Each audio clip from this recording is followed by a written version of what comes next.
பயமா இருக்கு. எல்லாம் ஓகே முடியலையா? எல்லாம் சொல்லு, என்ன ஆச்சு? என்ன பிரச்சனை? ஹாஸ்பிடல் போலாம். இல்ல வாங்க சித்தி சொல்லடா. ஹாஸ்பிடல் போயிட்டு வந்துடலாம் சித்தி. ஒரு ஜெயில இருந்து வெளியிலயே வந்துடக்கூடாது. திரும்ப தூக்கி உள்ள வச்சிருவோம். நீ பாரு, நீ எவ்வளவுதான் பாடுபடுவ. விடுங்கக்கா, பாத்துக்கலாம்.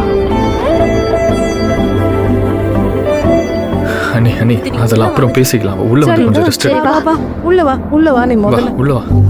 சனனி சனனி வந்துட்டியாடி?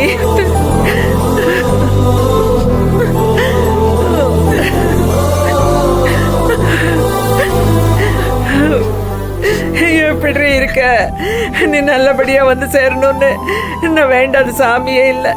இத இப்ப கூட நம்ம குலதெய்வம் கோயிலுக்கு போய் உன் பேர்ல அர்ச்சனை பண்ணிட்டு தான் வரேன்.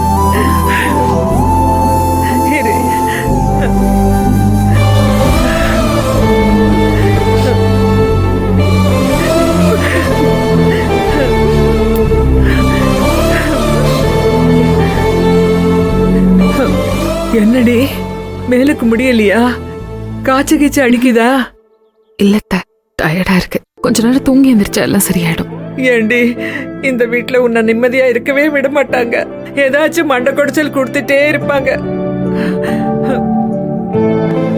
இத பாரு சக்தி, நான் சொல்றது கேளு. இந்த பூஜை எல்லாம் முடிஞ்சதும் புள்ளைய கூட்டிக்கிட்டு எங்கேயாவது போய் நிம்மதியா ஒரு வாரம் தங்கிட்டு வா. இங்க இருக்க வேண்டாம். சரிம்மா, நான் கூட்டு போறேன். முதல்ல அவ உள்ள வந்து கொஞ்ச நேரம் ரெஸ்ட் எடுக்கட்டும். மத்ததெல்லாம் அப்புறம் பேசிக்கலாம். சரிப்பா. ஏண்டி, இவளை மடக்கி வச்சு பேசிக்கிட்டே இருக்கீங்களா?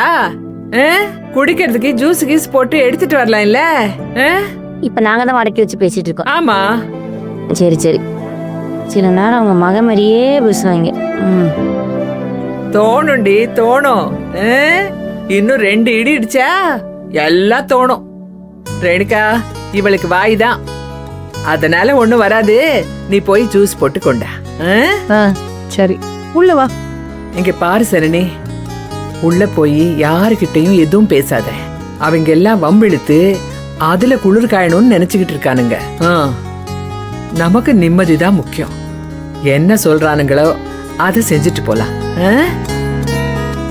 நீயும் சக்தியும் ஊருக்கு கிளம்புற வழியை பாருங்க. சரியா? என்னடா சக்தி? நீயும் ஒன்னும் பேசிடாத. துஷ்டனை கண்டா தூரம் விலகணும். எல்லாம் உங்க ப்ராடக்ட் தானே? எது?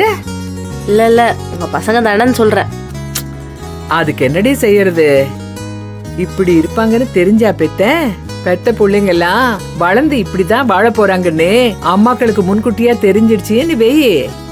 இந்த உலகத்துல பாதி பிள்ளைங்க இப்படி பிறந்து தொலைஞ்சிருக்கவே மாட்டாங்க. என்னத்த செய்ய, எல்லாம் விதி. அப்பத்தா, முதல்ல இந்த லைன் எல்லாம் மாத்தணும். எதுவும் விதிலாம் கிடையாது அப்பத்தா, எல்லாம் நம்ம கையில தான் இருக்கு. சொல்லுது பாரு 100 வயசு கிழவி. உள்ள போய் உங்க சித்திக்கு என்ன வேணுமோ அது செய்யுங்க. என்ன வாடி சன? வாங்க சித்தி.